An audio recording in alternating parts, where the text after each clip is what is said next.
Hi, I'm David Taub, and welcome to the Parshah Rabbit Hole, where I find something weird in the weekly Torah portion and follow it all the way down until it gets even weirder. This week's rabbit hole takes us to Algeria, Tunisia, and a parallel universe in which everything is 1 week off. You're traveling through another dimension. But, as always, we have to get there.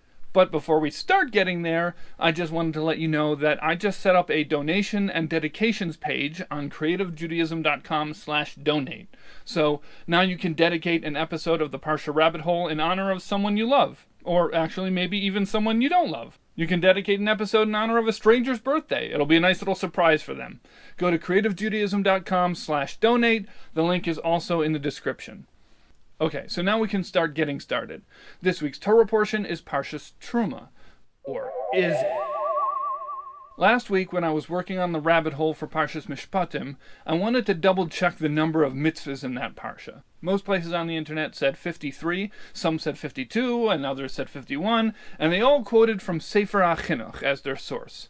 So I decided to check my actual physical copy of Sefer HaChinuch to double-check, and it said there that there are 16 positive commandments and 8 negative commandments in Parshas Mishpatim. So I was confused, because if my math is correct, that's only 24, not 53. Gee, now that's peculiar. So I looked down at the bottom of the page to a footnote to see if I could get any clarity on this, and it told me to look at the next Parsha, which is this week's Parsha, or at least it should be, Parshas Terumah. But in Sefer HaChinuch, the next Parsha after Parshas Mishpatim is not Parshas Terumah, it's Parshas Im Kesef, which is a Parsha that I've never heard of before. And according to Sefer HaChinuch, Parshas Im Kesef has 7 positive commandments and 22 negative commandments, totaling 29.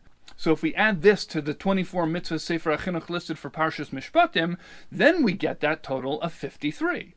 So again, I looked down at the footnotes, and it explained that there was a custom in parts of Spain that's mentioned or alluded to by a few different Rishonim, Torah scholars of the late Middle Ages, to split Parshas Mishpatim into 2 separate Torah portions in certain years. And it also added that this custom continues today in parts of Tunisia and Algeria. Tunisia, Morocco, Uganda, Angola, Zimbabwe, Djibouti, Botswana, Mozambique, Zambia, Swaziland, Gambia, Guinea, Algeria, Ghana. Now, it's not totally surprising to me that there are times and places where the divisions of the Torah portions were different than how we do it now. The Talmud doesn't lay out the divisions of the Torah into portions, and it even mentions in one place that there are communities that use a 3-year cycle, which would divide it up completely differently, although it seems obvious there that that wasn't common. But by the time we get to the Rishonim, the medieval Torah scholars, it seems like the Torah portions were pretty standard. But really what was interesting to me was seeing this in the wild, in a book that I use all the time,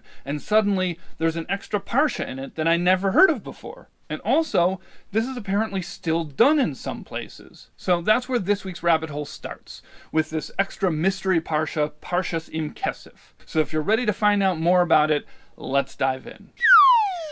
Okay, first let's take a look at the verse that this parallel universe Parsha is named for. It's in the middle of last week's Torah portion, Parshas Mishpatim. This is what it says. Im kesef talva es ami es ha'ani imach le'siyeh loy k'noishe le'sesimun olav neshech. When you lend money to my people, to the poor person who is with you, do not act toward him as a creditor, do not place the burden of interest upon him. So, this verse is a pretty important verse. It gives us the commandment to lend money to people who need it, and to not charge interest. And we'll get into that a little bit more later on. But, first, we need to figure out what the deal is with Parshas Im Kesef. According to that footnote I told you about earlier, even in places that have the custom to do this Parsha, it's only in certain years, when certain conditions fall into place.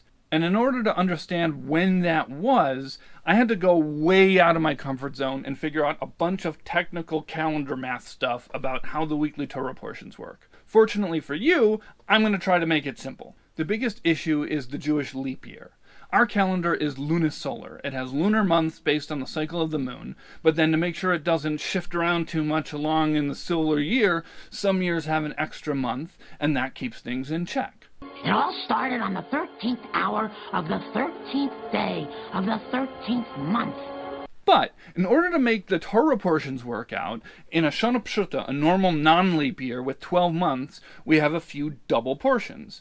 V'yakol Pekude, Tazriya Mitzayra, Achrei Kedoshim, and Behar Bechu Koisai. And those 4 sets of double Torah portions makes everything fit. And then in a leap year, we split all of them out, and each Parsha is given its own week. There are a few other double Parshas which are used for different things, and I'm not going to get into all of them here. But for the most part, the double Parshas are to take care of those 4 extra weeks we get in a leap year. But for complicated calendar math reasons I don't fully comprehend, if Rosh Hashanah falls out on a Thursday in a Jewish leap year, then we end up with an extra Shabbos. I don't know why, don't ask me, it just happens. That's very hard for me to understand.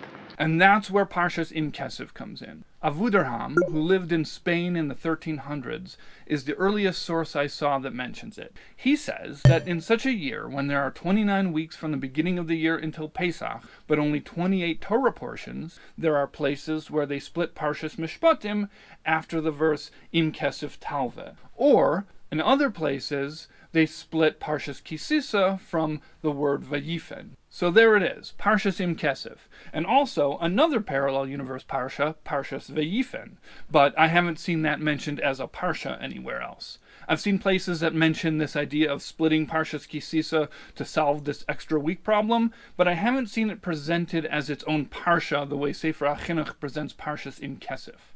Now you may be wondering that neither of those two things that Avudarham suggested seem to be what we do. The way we deal with this problem is by reading Parshas Mates and Parshas Maseh separately, and that's the only time we do. In any other leap year, Mates and Maseh are still doubled up. Only if Rosh Hashanah falls on a Thursday does this magical extra Shabbos get created, and we read Mates on one Shabbos and Maseh on the next Shabbos. At least outside of Israel. In Israel, there's one other time Mates and Maseh are read separately, but my head is already spinning from all of this calendar stuff, so I'm not going to get into it. Anyways, now you might be asking the opposite question, which is, why doesn't Avudarham suggest this? And that's because of a custom which was universally accepted by the time of the Middle Ages to read certain Torah portions on the Shabbos before certain Jewish holidays because of some thematic connection between that Parsha and that Yom Tov. One of those is that in a leap year, Parshas Metzora has to be read before Pesach because of some sort of dish-related connection that I don't fully grasp the importance of. And the plate with the spoon. But for some reason, it is very important. So in every other possible configuration of the Jewish year, we can make that work. We can have our dish connection before Pesach just by doing the double Parshas we have. Except for when Rosh Hashanah falls out on a Thursday. And that's why Avudarham counted the number of weeks and Parshas from the beginning of the year until Pesach, because he was trying to fix this extra week problem before Pesach, so we could make sure to have our dish-related Metzora thing happen. So now the question flips back onto us. How do we deal with that problem? And the answer is, we don't. The almost universally accepted way of dealing with that now is to just ignore it. Honestly, it doesn't happen that often. The last time it did happen was 2014, and the next time it's going to happen is 2035. Yeah, in the distant future. I know. Wait, no, that's not what it's too late. So we just don't deal with it. We lose our dish symbolism for that year and fix our extra week problem in the summer when we give Parshas Maseh its own Shabbos. Which means that for the communities that do observe this custom and fix the extra week problem with Parshas Im Kesef, they're a Parsha behind the rest of the Jewish world until we fix the problem in the summer, which is like half the year. And that's pretty wild to me because that's a long time for us to be out of sync with some of our brothers and sisters. But don't worry, this year is not one of those years. As I said, this doesn't happen again until 2035, which answers the question I asked at the beginning of the video, which is this week's Torah portion Parshas Terumah? And the answer is yes. Yes, it is, even if you live in Tunis.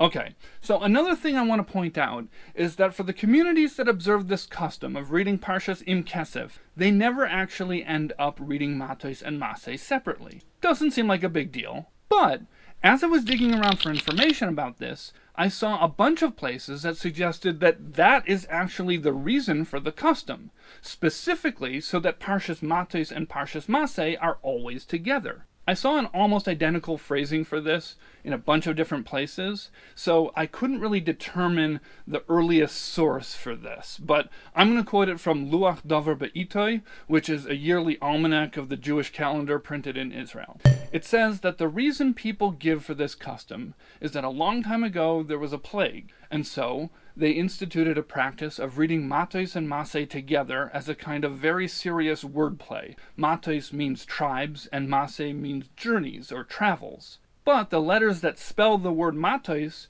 can also be read as mitos, which means beds. So, matos maseh together would be a way of saying that the deathbeds of the plague victims should travel away, no more deathbeds. And then after they instituted this custom, the plague stopped.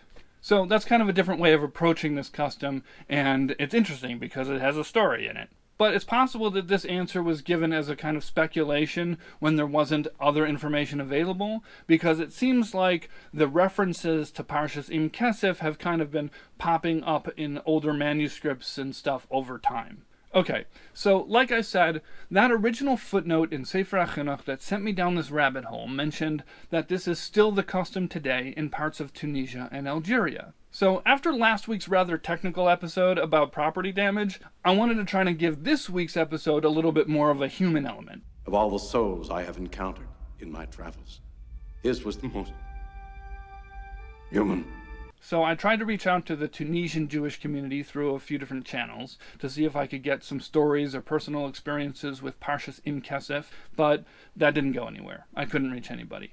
I also briefly considered trying to contact somebody from the Algerian Jewish community, but after a little bit of Google searching, I discovered that tragically there's barely any Jewish community left in Algeria.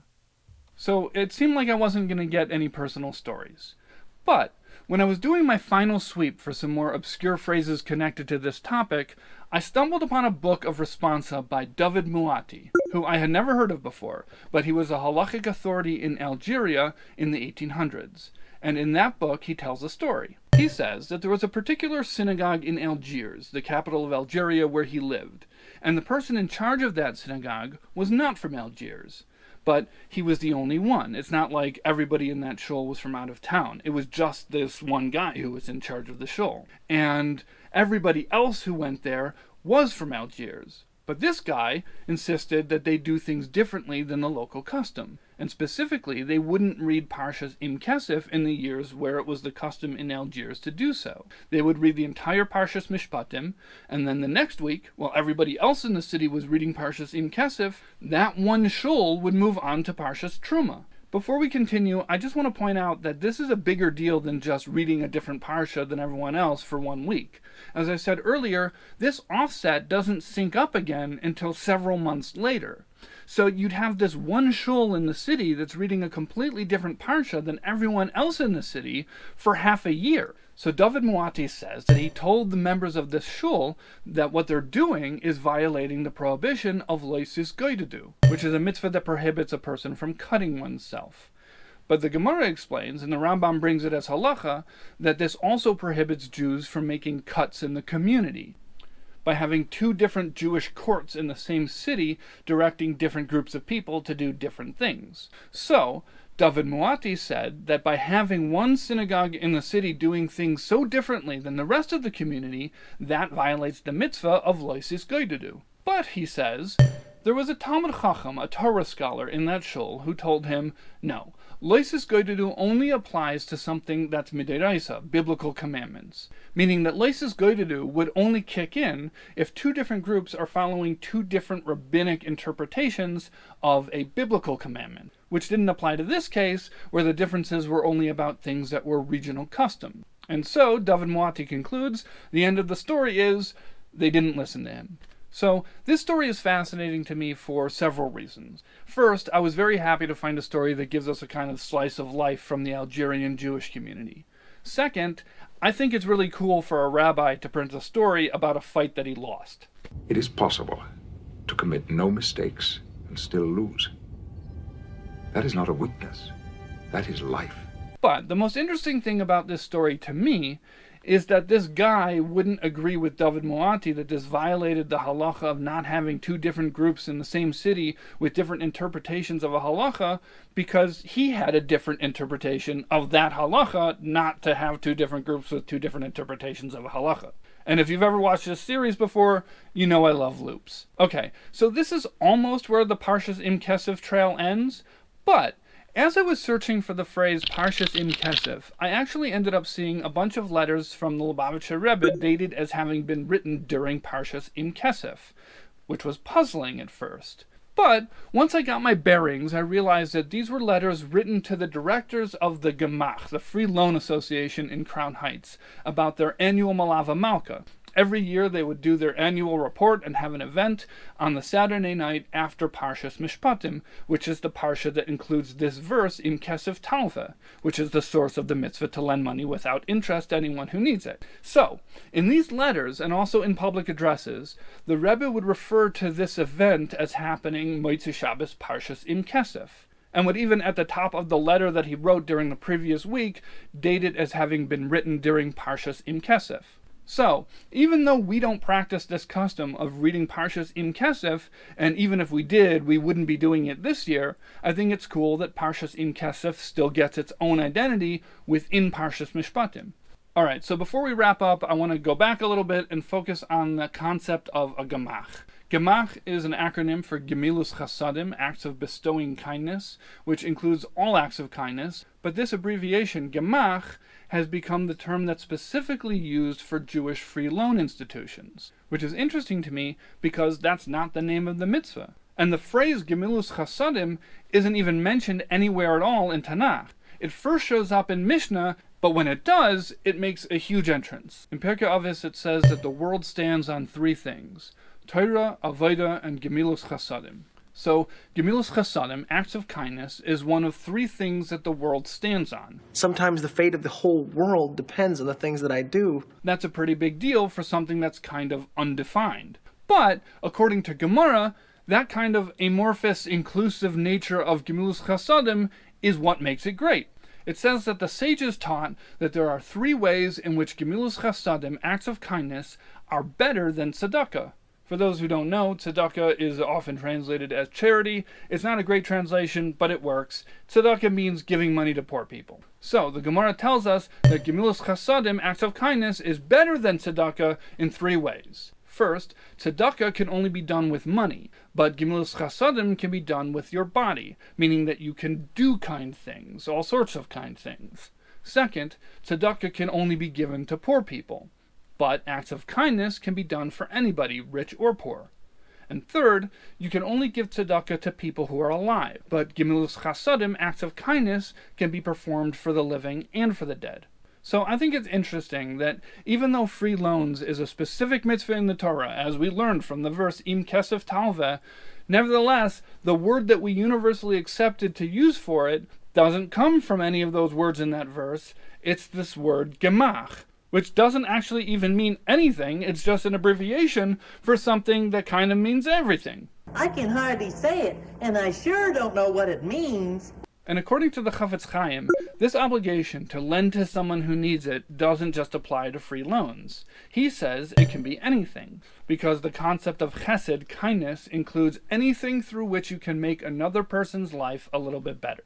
And it seems like we, the Jewish people, have fully embraced that interpretation of the mitzvah. Today, the concept of a gemach is very broad. It's grown far beyond just free loan societies. If you look at the community listings for different Jewish communities, you'll see long lists of gemachs for lots of different types of things. Last week I put out a request on my WhatsApp status asking friends for examples of unexpected gemachs, and people sent me a lot of very interesting ones. Among my favorites are the bubble machine gemach, which rents out bubble machines for weddings.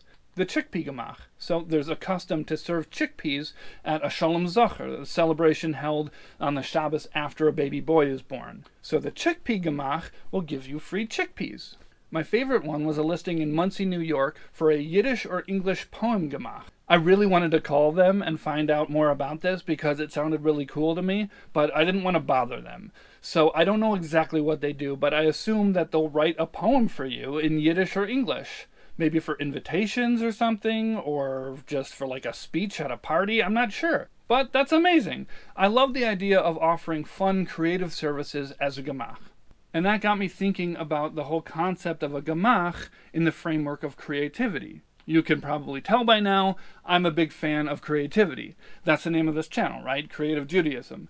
It's a big deal for me. And I hadn't thought of chesed, kindness, as an expression of Jewish creativity before. But when I was looking at that virtually endless list of different ways people have figured out to help other people, I realized that it is. So here's my challenge for all of you rabbit hole viewers out there. I want you to come up with a weird but genuinely helpful gemach and put it in the comments. If it's something that you're actually in the position to establish, then great, let that YouTube comment serve as the first step. And if you're not in the position to actually do it, it's still worth putting in the comments.